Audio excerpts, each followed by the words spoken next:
Hi guys, welcome back to Logidy. आज हम बात करेंगे what is national automobile scrappage policy. So recently national automobile scrappage policy आपने देखा होगा न्यूज़पेपर में, ये इवेंट डिस्कस किया हुआ था। बहुत ही इंपॉर्टेंट करंट अफेयर्स इवेंट है।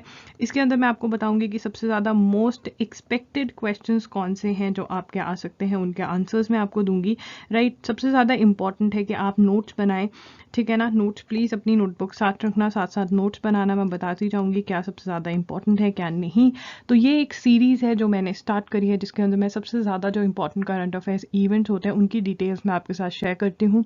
अभी तक मैंने बहुत सारी वीडियोज़ बना दी हैं, जैसे असम मिजोरम इशू पे मैंने वीडियो करा, पेगासस स्पाईवेयर पे इशू पे वीडियो करा था, एंड देन टोक्यो ओलंपिक्स की सारी मैंने डिटेल्स आपके साथ शेयर करी हैं। देन यूनेस्को जो हेरिटेज साइट्स इंडिया की लिस्ट करी गई हैं उनके बारे में मैंने डिस्कस किया है, और भी बहुत सारी वीडियोस हैं।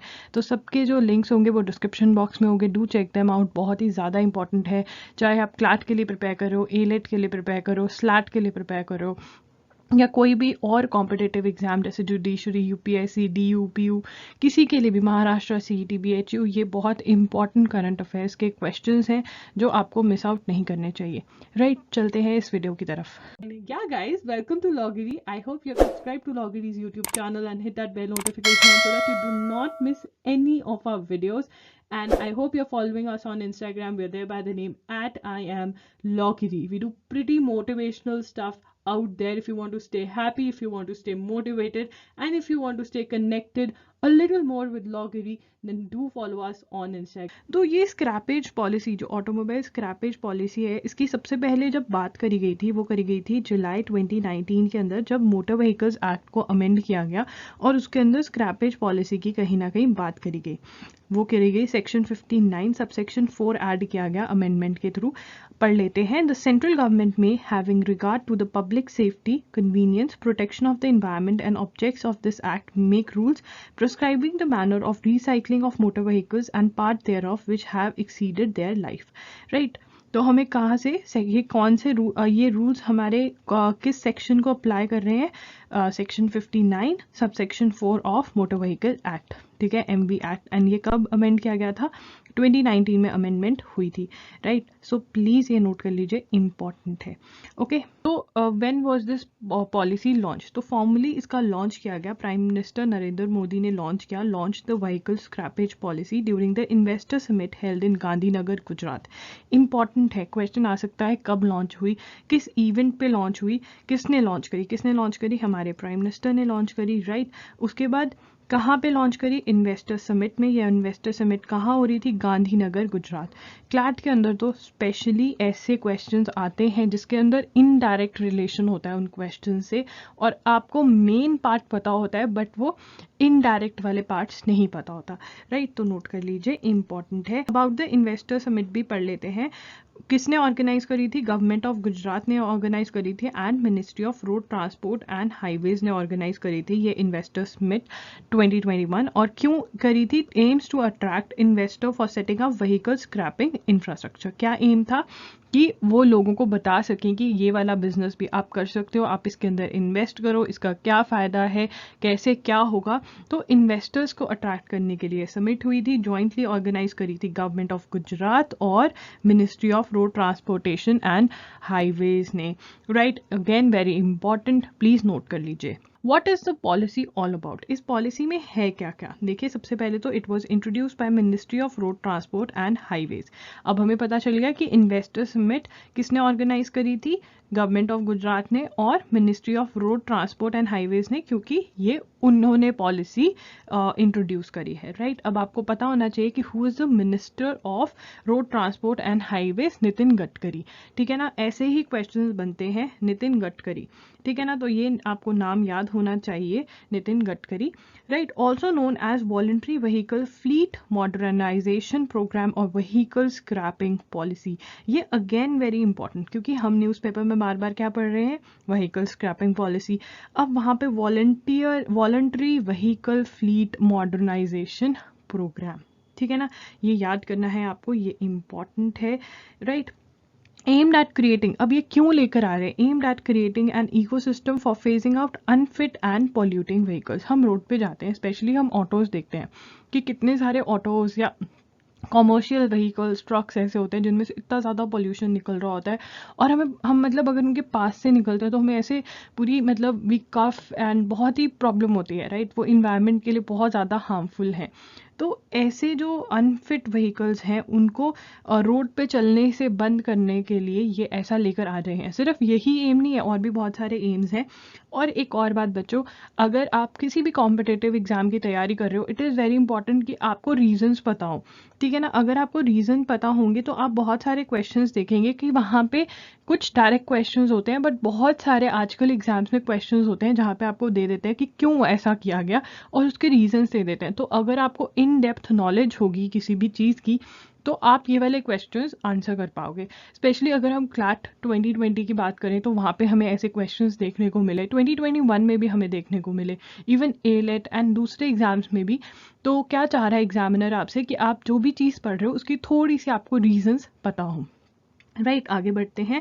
Heavy commercial vehicles will undergo mandatory fitness test starting 1 April 2021। जो हैवी कमर्शियल व्हीकल्स हैं, जैसे ट्रक्स हैं आपके कमर्शियल व्हीकल्स, ठीक है ना, उनको कब से फिटनेस टेस्ट होने स्टार्ट हो जाएंगे, उनके 1 अप्रैल 2023, while the private vehicles will be included in the mandatory fitness test criteria from 1 जून 2024। तो सबसे पहले तो हैवी जो व्हीकल्स हैं उनकी सबसे पहले स्टार्ट हो जाएगी 2023 में, 2024 में स्टार्ट होगी हमारे प्राइवेट व्हीकल्स की, ठीक है ना।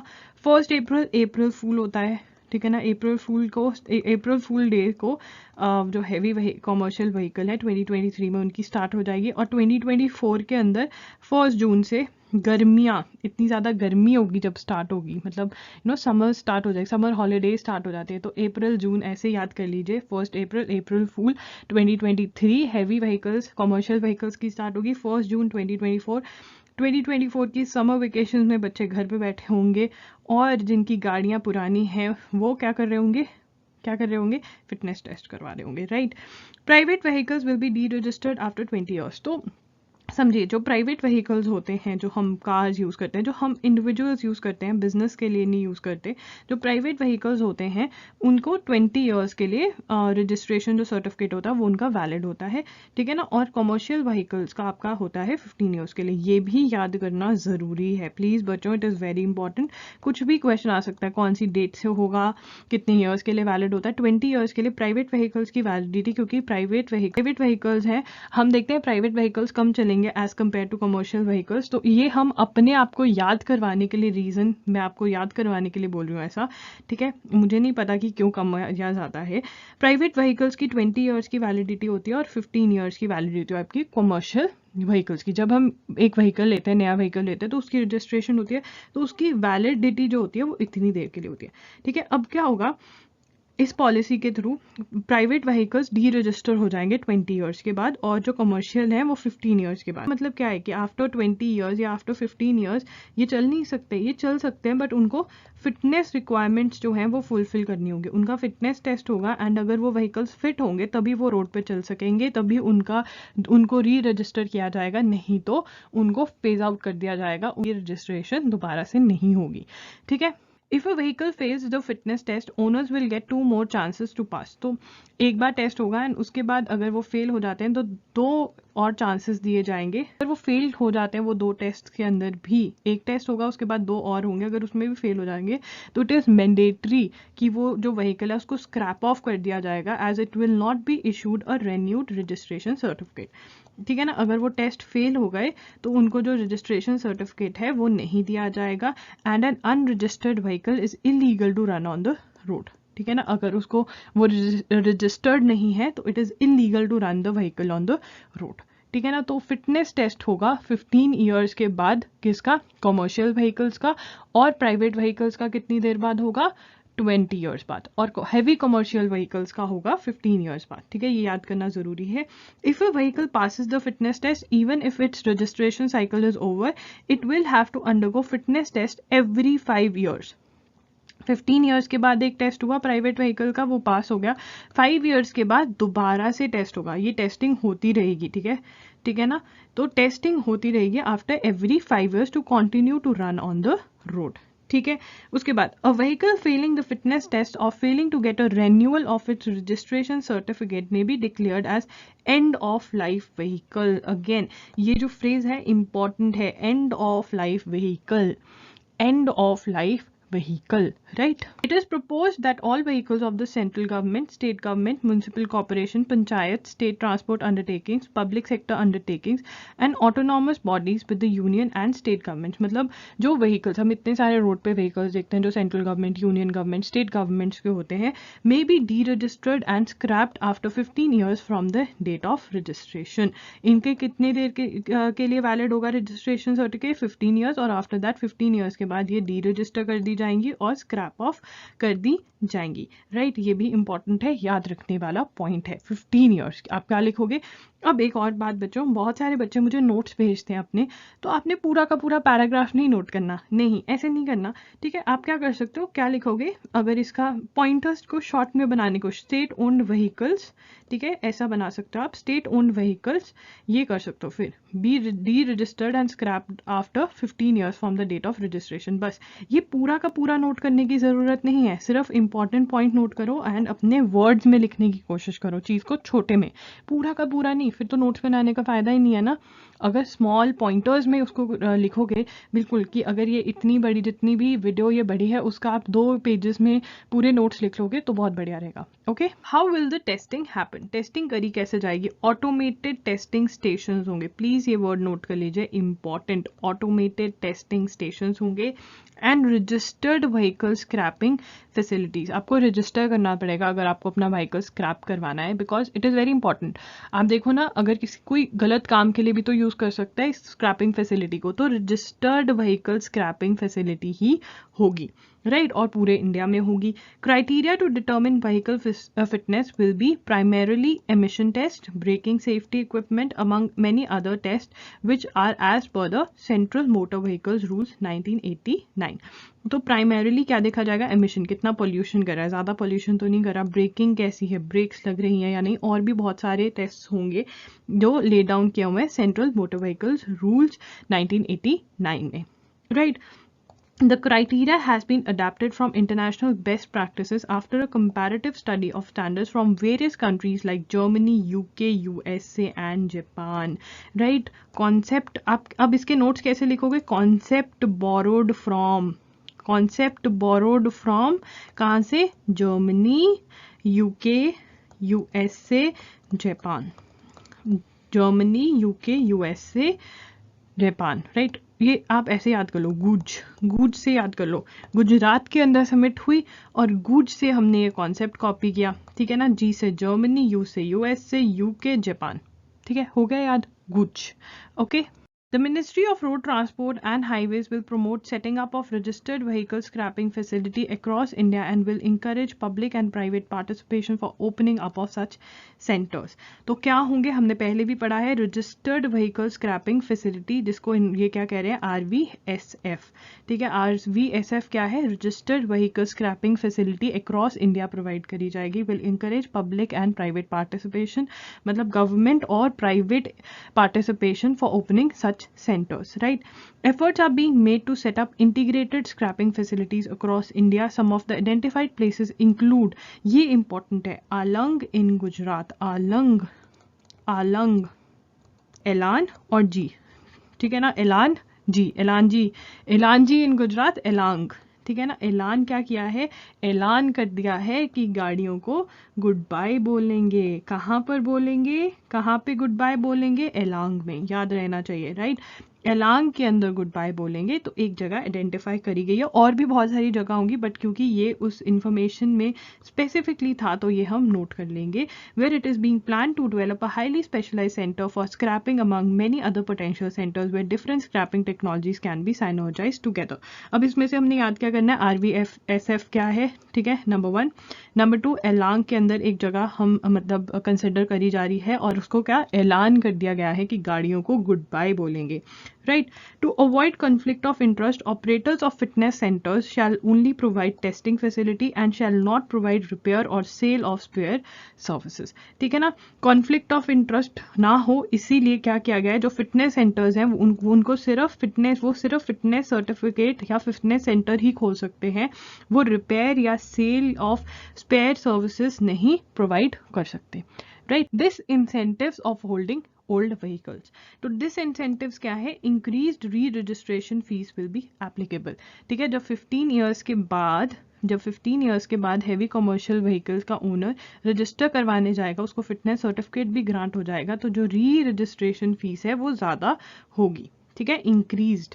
उसके बाद ग्रीन टैक्स, नाम ग्रीन है तो हम कलर भी ग्रीन से पढ़ते हैं इसको। The vehicles passing the fitness test will have to pay green tax during re registration. तो एक तो फीस ज़्यादा होगी, मतलब फीस ज़्यादा एप्लीकेबल होगी, ठीक है, और क्या होगा, ग्रीन टैक्स पे करना पड़ेगा उनको। The tax will vary from state to state and will depend on the fuel type and the vehicle. ठीक है ना, जो ये टैक्स होगा ये स्टेट टू स्टेट डिफरेंट होगा, अलग होगा, बट ग्रीन टैक्स लगाया जाएगा। तो नाम आ सकता है कौन सा टैक्स लगाया जाएगा री रजिस्ट्रेशन पे, ग्रीन टैक्स। ठीक है ना, vehicle such as EVs and alternative fuel models that use CNG, ethanol and LPG will be exempted all together. ठीक, जो ऑल्टरनेटिव फ्यूल यूज कर रहे हैं या जो ऐसे व्हीकल्स यूज कर रहे हैं जो एनवायरनमेंट को पोल्यूट नहीं करते, वो एग्जेम्प्ट हो जाएंगे इस टैक्स से। ठीक है ना, incentives for scrapping old vehicles, अब ये इंसेंटिव्स भी दे रहे हैं, लोगों को बोल रहे हैं कि आप न्यू टेक्नोलॉजी अडॉप्ट करो जो कि कम पोल्यूट करती है एनवायरनमेंट को। तो उसके लिए क्या किया जा रहा है, इंसेंटिव्स दिए जा रहे हैं। क्या इंसेंटिव्स दिए जा रहे हैं, scheme shall provide strong incentives to owners of old vehicles to scrap old and unfit vehicles through registered scrapping centres which shall provide the owners with the scrapping certificate. Some of these incentives include, अब हमें पता है registered scrapping centres होंगे, but क्या provide किया जाएगा owners को, scrapping certificate. क्या प्रोवाइड किया जाएगा, स्क्रैपिंग सर्टिफिकेट, राइट? ये जरूरी है, प्लीज नोट कर लीजिए, स्क्रैपिंग सर्टिफिकेट प्रोवाइड किया जाएगा और इस सर्टिफिकेट के थ्रू इंसेंटिव्स मिलेंगे। Scrap value for the old vehicle given by the scrapping centre which is approximately 4 to 6% of the ex showroom price of a new vehicle. Important है जी, note कर लीजिए। फिगर्स तो हमारे एग्जाम के लिए वैसे ही इंपॉर्टेंट है, आजकल हम देख रहे हैं कि यही पूछा जा रहा है। The state government may be advise to offer a road tax rebate of up to 25% for personal vehicles and up to 15% for commercial vehicles. road tax rebate state governments देंगी, मे बी एडवाइस, ठीक है ना, may be शायद किया जाएगा ये, कितना, 25% for personal vehicles, 15% for commercial vehicles. The vehicle manufacturers are also advise for providing a discount of 5% on purchase of new vehicle against the scrapping certificate. क्या आप न्यू व्हीकल खरीदने जाओगे और आप दिखाओगे कि मैंने अपनी पुरानी गाड़ी स्क्रैप करवाई है, तो कितना डिस्काउंट मिलेगा, एडवाइज किए जाएंगे, एडवाइस दिया जाएगा, एडवाइजरी, ठीक है ना, एडवाइजरी। उसके बाद in addition the registration fee में also be waived off for purchase of new vehicle against the scrapping certificate. जो आप नया व्हीकल खरीदोगे, न्यू व्हीकल खरीदोगे और आपने अगर अपना पुराना स्क्रैप ऑफ करवाया है, तो क्या होगा, रजिस्ट्रेशन फी जो होगी वो भी वेव्ड हो जाएगी, मतलब नहीं ली जाएगी। Okay, it is the purpose of the policy. Again it is a very important question, क्योंकि हमारे क्वेश्चन फॉर्मेट्स कुछ ऐसे हो गए हैं, या तो फिगर बेस्ड क्वेश्चन आते हैं, ठीक है, जिसके अंदर हम पहले सोचते थे अरे यार कौन पूछेगा फिगर्स, बट अब वो पूछ रहे हैं, या फिर वो रीजंस पूछते हैं, क्यों लेकर आया, क्यों ऐसे हुआ, क्यों हुआ, तो हमें ये भी इंपॉर्टेंट है अब हमारे एग्जाम पॉइंट ऑफ व्यू से। The new policy would help in phasing out the unfit and polluting vehicles and at the same time help the economy grow. ठीक है, अब क्या है, जो अनफिट एंड पॉल्यूटिंग व्हीकल्स हैं उनको फेज आउट करने में हेल्प करेगा और इकोनॉमी को ग्रो करने में भी हेल्प करेगा, राइट? ये हमें नोट कर लेना है, सारा का सारा पॉइंट नहीं नोट करना। हम क्या लिखेंगे, phasing out the unfit and polluting vehicles help in growing the economy. ठीक है, ऐसे से पॉइंटर्स बनाया करो बच्चों, पूरा का पूरा सेंटेंस मत लिखा करो। India has 51 lakh light motor vehicles which are older than 20 years and 34 lakh light motor vehicles which are older than 15 years. Around 17 lakh medium and heavy commercial vehicles are older than 15 years without valid fitness certificate. तो ये हमारे figures हैं, again note कर लीजिए। Older vehicle pollute the environment 10 to 12 times more than fit vehicles and pose a risk to road safety. तो ये environment को harm करते हैं, इन्वायरमेंट को हार्म करते हैं और रोड सेफ्टी के लिए भी ठीक नहीं है. 10 to 12 टाइम्स मोर, ठीक है, ये 10 to 12 टाइम्स मोर पोल्यूट करते हैं और more than a fit vehicle. तो हमारे इन्वायरमेंट को हार्म करते हैं.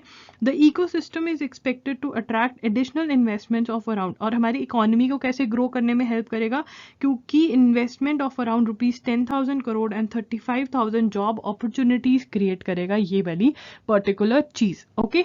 The objective of the policy is to reduce population of old and defective vehicles, achieve reduction in vehicular air pollutants to fulfill India's climate commitments, improve road and vehicular safety, achieve better fuel efficiency, formalize the currently informal vehicle scrapping industry, boost availability of low-cost raw materials for automotive, steel and electronic industry. तो जो हमारी गाड़ियां हैं वो mostly steel की बनी होती हैं, उनके अंदर कितने पार्ट्स होते हैं जो रीयूज हो सकते हैं, तो ये वाली इंडस्ट्री को भी बूस्ट मिलेगा. Right. This is again very very important. Scrapping old metals also provides cheap raw materials. ठीक है, जब स्क्रैप करते हैं हम ओल्ड मेटल्स को तो वो चीप रॉ मटीरियल प्रोवाइड करता है. तो उसका क्या बेनिफिट होता है, since 99% of the materials can be recycled, thus reducing the cost of for vehicle manufacturers. तो कहाँ तो वो नया मेटल लेकर आएंगे एक न्यू व्हीकल को मैन्युफैक्चर करने के लिए, कहाँ वो पुराना जो ओल्ड मेटल है उसको रिसाइकल कर कर नया व्हीकल बना देंगे. तो इससे क्या होगा, जो हमारे रिसोर्सेज है उन पे बर्डन कम होगा. इससे क्या होगा, जो वेस्ट है, जो चीज़ इधर उधर ऐसे ही फेंकी हुई है वो यूज़ आ जाएगी, तो वेस्ट भी कम होगा और जो हम बर्डन कर रहे हैं मदर अर्थ को, रिसोर्सेज निकाल निकाल कर नई चीज़ें क्रिएट कर रहे हैं, वो भी कम होगा. We are promoting a circular economy. This is the most important benefit. Please make a note of it. क्या बेनिफिट है, सर्कुलर इकोनॉमी. कॉन्सेप्ट अभी डिस्कस करेंगे सर्कुलर इकोनॉमी का. The aim is to develop a sustainable and environmental friendly economy. Now guys, अब आप एक बात ध्यान रखिए, हर चीज़ के आप नोट्स नहीं बना सकते, पर हर चीज़ को आप समझ सकते हो. ठीक है ना. अंडरस्टैंडिंग एक तो होता है रट्टा मारना, ठीक है, एक होता है कॉमन सेंस लगाकर सोचना खुद कि अच्छा ठीक है, मतलब अगर ऑब्वियसली वेस्ट कम होगा, ठीक है, जो लैंडफिल्स है उसमें वेस्ट कम जाएगा, या जहाँ पर भी इतना ज़्यादा कबाड़ रखा होता है, हम देखते हैं जब हम नेशनल हाईवेज पे जा रहे होते हैं कितनी कितनी गाड़ियाँ ऐसे ही पड़ी होती हैं बाहर. ठीक है, तो वो वेस्ट है. ठीक है, अगर वो यूज़ में आ जाएगा तो क्या होगा, इन्वायरमेंटल फ्रेंडली इकोनॉमी भी होगी और सस्टेनेबल भी होगा, क्योंकि हम जो वेस्ट है उसको रिसाइकल करके कुछ नया बना रहे हैं. ठीक है. A circular economy is one where products are design for durability, reuse and recyclability. ठीक है ना. तो वो प्रोडक्ट जो डिजाइन करते हैं वो इस एक अभी क्या हो रहा है, हम देखेंगे सर्कुलर इकोनॉमी के कॉन्सेप्ट में. अभी क्या हो रहा है, एक नया रॉ मटेरियल लेते हैं, कुछ बनाते हैं, बनाकर पता होता है कि जब उसको यूज नहीं करना वो वेस्ट में चल जाएगा, बट अब कैसे सोच के बनाएंगे, वो कैसे प्रोडक्ट्स कैसे डिजाइन करे जाते हैं सर्कुलर इकोनॉमी में, जो ज्यादा देर तक चलें, जो बाद में जब उनकी लाइफ खत्म हो जाए उस प्रोडक्ट की, वो रीयूज हो सके, रिसाइकल हो सके. ठीक है. The prime minister said India should work for clean, congestion free and convenient mobility in the 21st century. The policy will play a key role in waste to wealth program. Again important, किस चीज में की role play करेगा, waste to wealth program. Now we are going to understand that what is circular economy and what is waste to wealth program. These two are very important. What is circular economy? A circular economy, also referred to as circularity, is an economic system that tackles global challenges like that of climate change, biodiversity loss, waste and pollution. Circular economy क्यों क्या help करती है, किस चीज़ को tackle करने में help करती है, climate change, biodiversity loss, waste and pollution. Right. Now, most linear economy businesses take a natural resource and turn it into a product. हम क्या करते हैं, एक नेचुरल रिसोर्स कोई भी लेंगे, उसको प्रोडक्ट में कन्वर्ट कर देंगे, which is ultimately destined to become waste. ठीक है ना. कोई ये नहीं सोचता कि हम कैसे एक प्रोडक्ट को बनाए कि वो वेस्ट में तो जाए ही ना, बल्कि इंस्टेड जब वो प्रोडक्ट की लाइफ खत्म हो जाए तो वो रिसाइकल हो जाए एंड उसका यूज हो सके. राइट. रिसाइकल हो सके. The way it has been designed and made. ठीक है ना. बिकॉज ऑफ इट्स डिजाइन वो कहाँ पे जाती है, क्योंकि ये सोचकर तो प्रोडक्ट बनाया नहीं जाता कि वो रिसाइकल हो जाए, रीयूज हो जाए. This process is often summarised by take make waste, कि लो ठीक है ना, नेचुरल रिसोर्स को लो, उसको कुछ बनाओ और वो मेक करो और वो अल्टीमेटली वेस्ट में चला जाता है. Very important, right. Bye contrast a circular economy employees reuse, sharing, repair, refurbishment is renovation, remanufacturing and recycling to create a closed loop economy system. समझ में आ रहा है. वहां पे क्या होता है, टेक मेक वेस्ट, ठीक है, बट यहाँ पे क्या होगा, टेक एक बार लिया बट उसको रीयूज किया, उसको शेयरिंग किया, रिपेयर किया, रेनोवेट किया, कुछ नया बनाया उस वेस्ट में से. बेस्ट आउट ऑफ वेस्ट हम खेलते थे स्कूल में. Minimising the use of resource inputs, new resource एक बार डाला तो उसको बार बार यूज कर सकें. लाइफ लॉन्ग एक प्रोडक्ट तो बना बट उससे जब ये प्रोडक्ट 1 की लाइफ खत्म होगी तो वो 2 में यूज हो सके, 3 में यूज हो सके, ऐसा कुछ करना, ठीक है ना. And the creation of waste, pollution and carbon emissions, minimise करेगा किस चीज को, वेस्ट को मिनिमाइज करेगा, पोल्यूशन को और कार्बन एमिशंस को. The circular economy aims to keep products, materials, equipments and infrastructure in use for longer, thus improving the productivity of these resources. वो लॉन्गर ऐसा चीज बनाएंगे कि वो इजिली रीयूज हो जाए, रिसाइकल हो जाए. ऐसी चीज यूज करेंगे उस चीज में कि वो बार बार रिसाइकल हो सके, रीयूज हो सके. That is what is the concept of circular economy.